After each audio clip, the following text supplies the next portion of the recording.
Well, howdy. Hello, fellow bass players, GT Boss users, even HX Effects users. How you doing?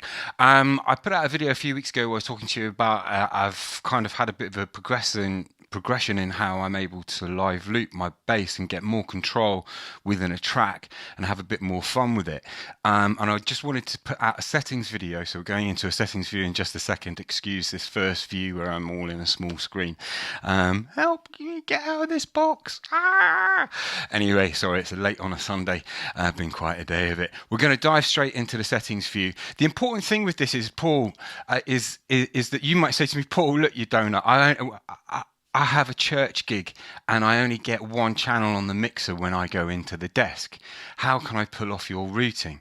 And I say to you, listen, do what I do when I play as a separate guitarist or bass player. What I do is I run my sub outs and my main left right as my full rig, and I utilize all the divides within my unit, and I send them into a little, for my live looping they go into a 12 channel mixer because I've got drums, guitars and stuff going in, but for and other musicians. But when I'm just a guitarist or a bass player, I have a little 6-track mixer, a USB mixer. You can get one from Mackie, and I get a 6-track so I can add other things to it, but I only need 4 of them.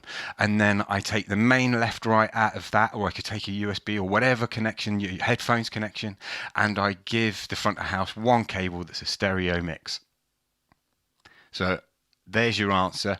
A small investment into a compact mixer. There's all kinds of budget options out there. You could even do it if you use something like I don't know, I'm sure Roland have got a little mix thing out there that you could use. So yeah, there's ways around everything. Let's dive in and see if this is any use to you. It might not be. Oh, before we do, listen, I'm not really a bass player. I do different things, but I started out on bass. My first bass was a Washbone back in the 80s.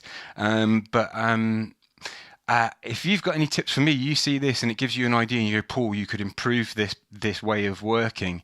This is a modular patch. I change things depending on what I need, and hopefully this settings will illustrate that. I'm going to stop waffling. Get on with it, Paul. Shut up, man.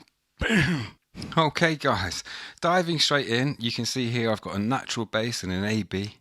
I am going to set this up as a 3-channel amp at some point, but just for the moment we've got a high and a low gain amp. And what happens is, what I want to do in this video is, this is not about giving you tone, this is about giving you an idea of how I'm routing things. I'm finding I'm getting great results with this, and I'm able to manage things through slightly differently to others. And what I would do is I'll talk to you in the front end of the video. I'm just going to go straight in. So we hit the first divide. What you should know is my HX Effects allows me to place compressors and noise gates and things at the front of my signal chain in the input of my GT1000. So I've got a noise gate and a compressor at the front, but you could place that from the GT1000 if you didn't have anything else you were using. And here the divide, and this is some of the important parts coming up, is the first part of the divide. All the signal going into channel A is, I'm not changing anything here, but in page 2 of this I'm changing the filter type to allow the low pass frequency, the low pass filter to work. So that means all the frequencies below 100 Hertz, which is right here, comes down into this channel here, and then I'm compressing it again. I find I prefer a second compressor on this, and then I use my EQ. I'll talk you through that channel in a minute. What I'm going to do now is disengage that channel, which I've got on a sign, and we're going to continue into the first path where I've got a couple of effects set up there, but importantly I hit my first divide in this patch, in this path.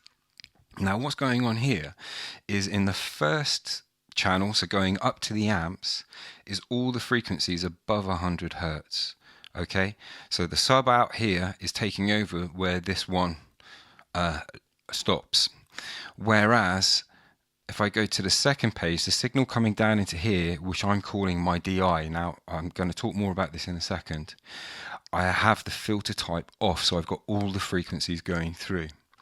Now what I then do is within the DI, I have an EQ where I've cut certain frequencies. I find on I want to cut out that boom around 315 here, and I give it a little boost at 4K to just get some of the sizzle come through, and then I leave my cut, and I sorry, my brain's jumping about. I will change this cut depending on the song I'm working in, on the sound I'm going for. And this is where I want to try and take this patch a bit deeper now. So imagine we've got our 3 channels coming through, and what I'm going to do is just play you the 100 hertz. Okay, and what's going on there is that comes out of my sub out speakers. Let me just scroll along to the bottom channel here. Okay, so we come in, 100 hertz hits a compressor, and then I hit an EQ, and in this EQ I've got my high cut also cut to 100 just to be doubly sure, but I'm doing a low cut at 40k just to remove any mud. I sometimes use sub kicks as well, so I sometimes want to clean up this channel so I'm not fighting with kick drums that are lower down in the frequency spectrum, but I also want to use subs. So and then I've got a cut at 100k, even though it's coming at 100k, just to soften that slope. So I bring that in there just to soften the slope and leave a bit of space around the 100k mark for the kick drum, which would be like a live kick drum. And I'm boosting my 80 hertz there by 3 on quite a wide Q. If I tighten that Q, I get less of it come through, obviously, or it's more focused. So I'm just going to leave it there for the minute, and then what I'm going to do is we're going to switch into not both of them, we're just going to go into this path now. Now, to explain this path to you, I've just got to kind of do a couple of things in here. What I'm going to do is reduce the volume of the DI so that all you're hearing is the amp channel. Now on the amp,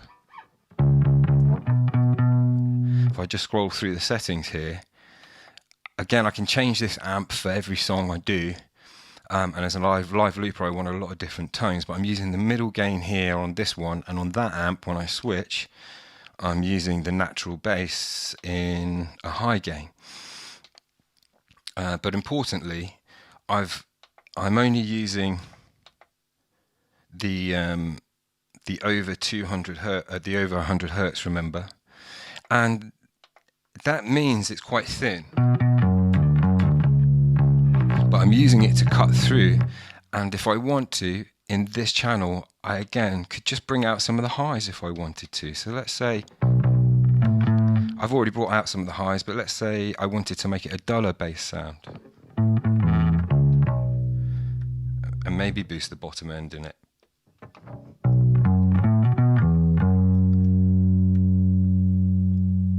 Just bring those back up to, I think it was 3 it was on. If I wanted to make it even thinner still, I could just take all the bass end and just be left with my fingers, okay? But let's leave that there for a minute so that the rest of this makes sense. So that's the level of that. It then hits a noise gate, because I'm sometimes putting distortions on there, and then obviously I've got the high gain as well. And then I've got another EQ. Now this EQ is obviously affecting both of these channels, where I'll, depending again on the song, I'll sweep in or out different frequencies. So here you can see I'm set, I can boost the 200 hertz here. So let's do that.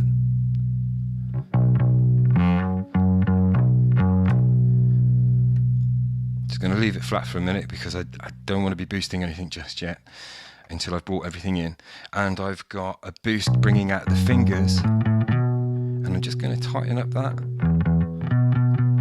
So I'm getting the finger picky stuff of what I play.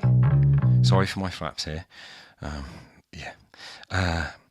And then I'm doing the cut depending on the song. So if I do want some of below 100 hertz from my DI I'll bring it in by using this cut and blend it with what's coming out of my sub outs. Okay, just going to bring that back to 100. So this is like a starting point for the patch.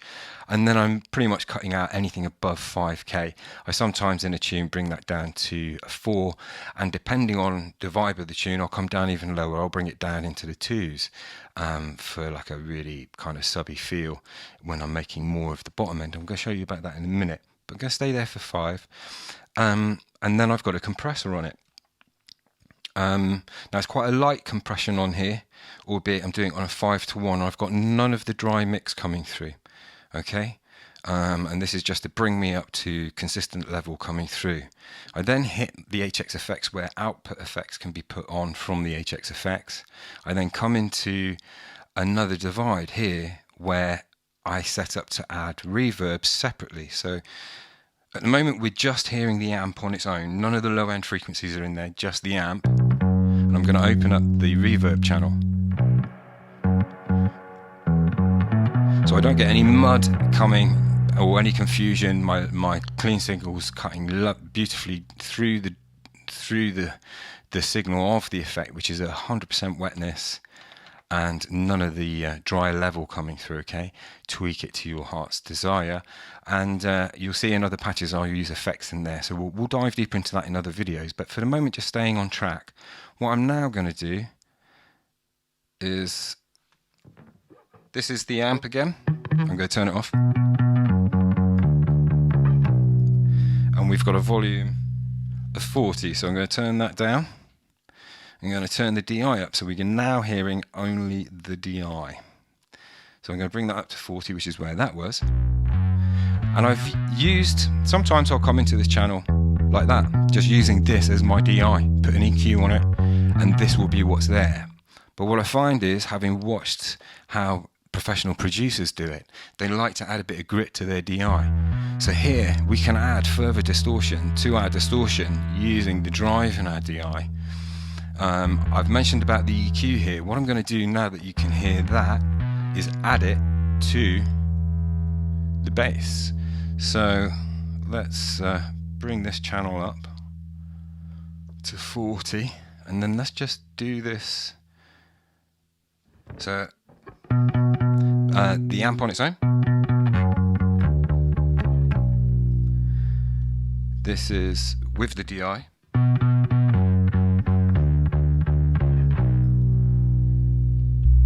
This is with the low end.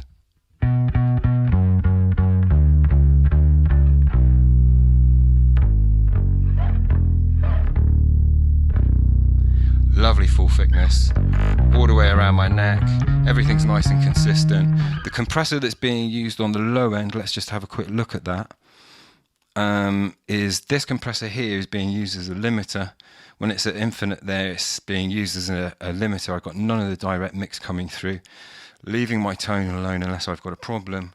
And yeah, I'm also, yeah, it gives me a little signal boost, because obviously when you cut all the frequencies out, you lose frequencies there, of which I bump in the overall level here of my EQ post the compression. And I found that just for me it worked better placing them that way in the chain rather than the compressor after. I seem to get more bass, more low end. Now what's nice about this is I really sit nicely with a drum. So what I'm going to do now is, just using this patch, I'm just going to start the loopers up with a drum beat, and I'm going to play the bass in, and I'm going to then layer into it. I'm going to talk you what I'm doing using this same patch, what I'm going to do. So hang on.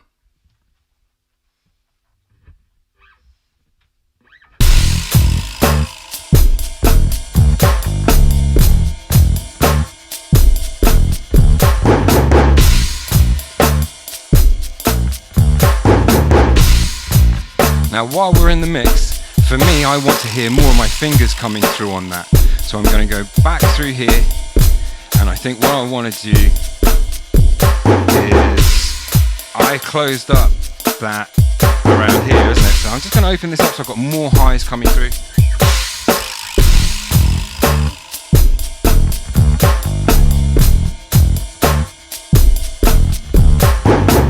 Let's say I was thinking to myself, you know what, that feels too fat for me, I want less of the DI. So let's take the DI out and see what it sounds like.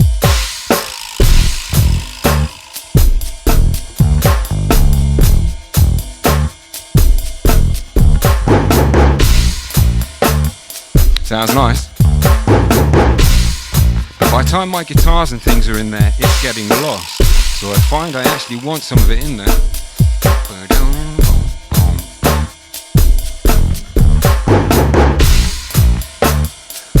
So now I'm just going to switch the amp. So we've got the same routing, just a different amp.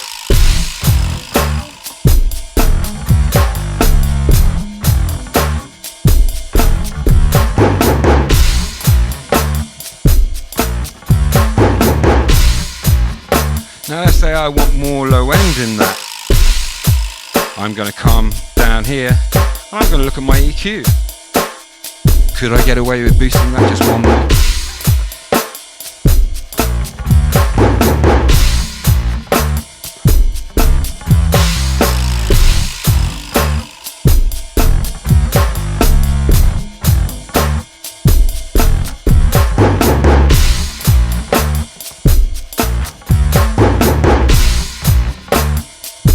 Okay, so I'm going back to my clean amp and I'm going to try taking a loop in second and I'm going to layer another bass line.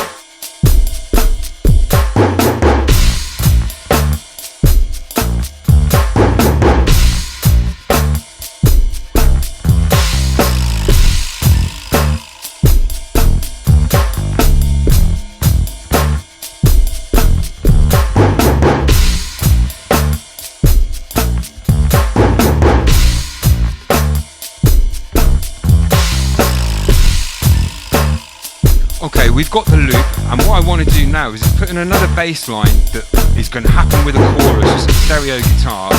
And what I think I want to do is I'm going to change to the distorted amp, and over here we're going to put on a chorus, and we'll see how that just sounds with the distorted amp.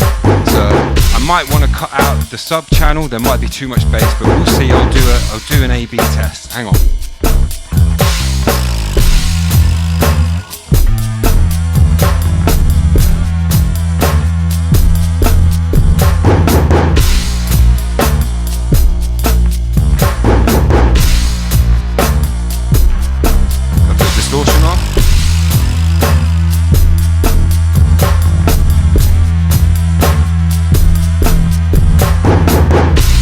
Still not giving me what I want. I think what I'm going to do is I'm going to keep the distortion on, go to the clean amp, stick a synth on from the HX effect.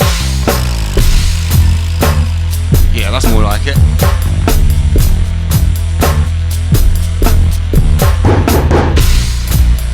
And I just want to A/B what that sounds like if I take the distortion off and just go to the dirty amp. Yeah, that's fatter.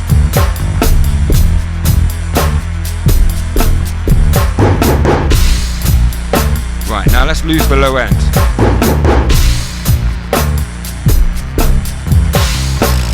We just lost everything below 100 Hertz. Should be a bit clearer in the mix.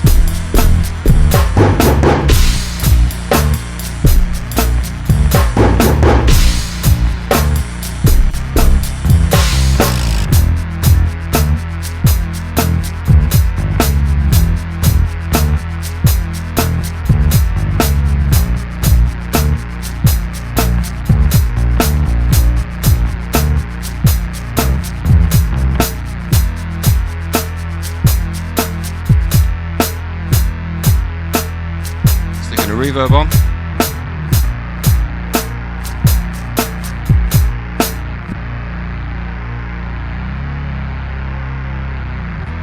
What I'm going to do now is go to solely the sub channel. I'm going to bring sub channel in, and I'm going to get rid of the reverbs. Now I've still got the low end of the synth coming to my low end from the HX effects because it's still sending it into the front end. It's nice, isn't it?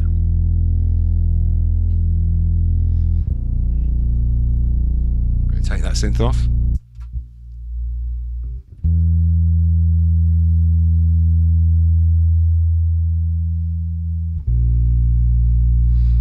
Okay, going to bring in the other channels.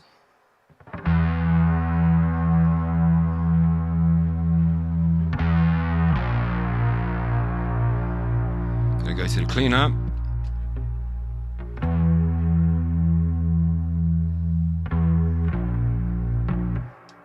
Yeah, that's nice.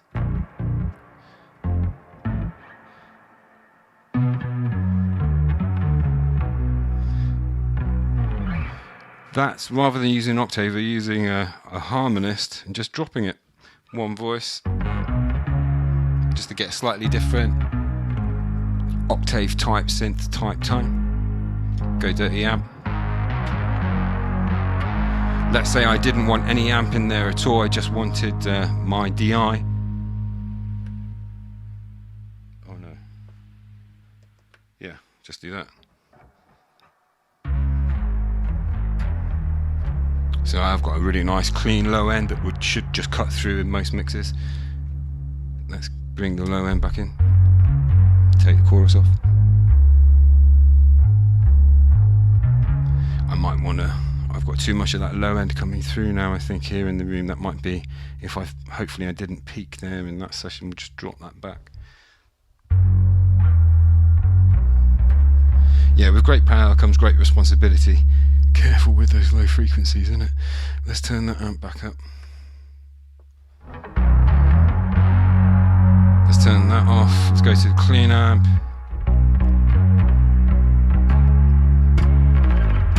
Yeah, cool. So I'm just going to come out of there. Yeah, hopefully that gives you an overview of how that works, and hopefully you get that the important thing here is that the top signals, whatever you do, that top signals comes out your main outputs, and you handle those how you want to. And here your sub outs are where your low end are coming from, and by the way, that is set to everything is off, it's going out completely flat. There is one other thing for you to know, but my brain has had quite a heavy day of it.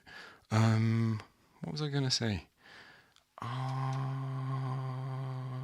Oh yeah, let's have a quick look at the sub outs. Now I did this for guitar, I haven't done this yet on the bass, but we'll cover it at the end of this video, and I'll do a separate video just in case. We're going to go into your master ins and outs. So just so you can know where I am. This is where my input is. Good strong healthy signal here. Like I'm hitting it really hard to hit the line. That's really forceful there. But I'm never going to do that unless I'm kind of playing a really like heavy grunge or metal tune. And then the output is your main outs, or mine are, my output select is set to recording. The global EQ, I've got the global EQ completely flat here in case I have a problem room. You can just take a notch filter out if you get a particular frequency in the low end.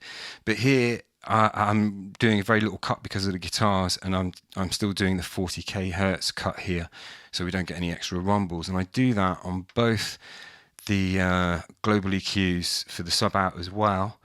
It's exactly the same over here.